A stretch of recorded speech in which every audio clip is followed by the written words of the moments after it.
Hey guys, you're listening to the Energy of the Untamed Heart podcast, where we talk about uncaging your divinely gifted wild heart to be as free and expansive as you were born to be. My goal is to use our stories, guest interviews, and your questions to tease out what has been keeping your wild heart under wraps. I'm your host, Mielle Fox, and together we will shatter the myths of our old stories to set our wild heart free. So thanks for choosing you and showing up today.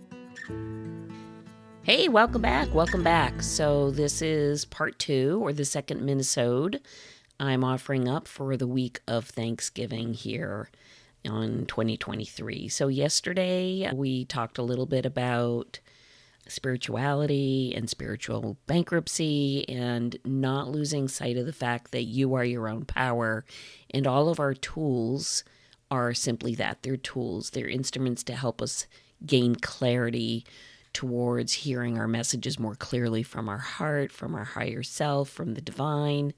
And as such, use the tools with fun, with joy, with passion. Have a good time with them, but realize that you are your own power. So where are we going with this today, for our second minisode? I thought I would talk a little bit about how can you uplevel your gratitude practice.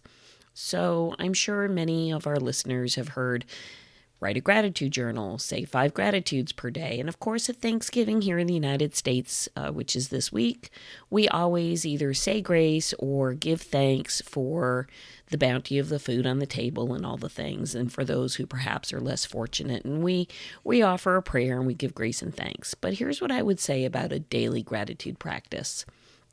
I think the difficulty is a lot of times we just get into a rut, so to speak, and we say all the basics like, grateful for my job, grateful for my house, grateful for my health and my family. And we say it, and I'm sure at some level we really mean it. However, if you really want to uplevel your gratitude practice or your ritual, whatever that may be for you, and really bring the vibrational frequency of what it means to hold the gratitude, it helps to be very mindful about it and in the moment about it. Slow yourself down versus just rambling off the words of I'm grateful for, and really sit with it for a moment. One way to do this is to really have a feeling associated for why you are grateful for something. I am grateful for fill in the blank because it offers me fill in the blank.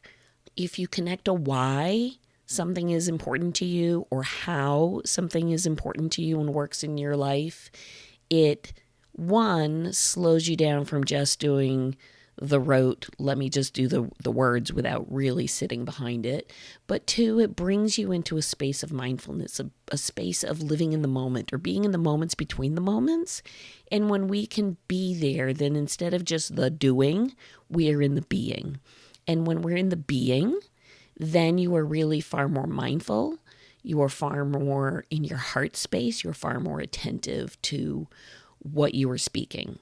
So with that, I just wanted to extend my 2 cents on how can we uplevel our gratitude practice? How can we express what we think with more feeling, with more integration into our heart space? When that occurs, I think it brings in a whole new level of spaciousness.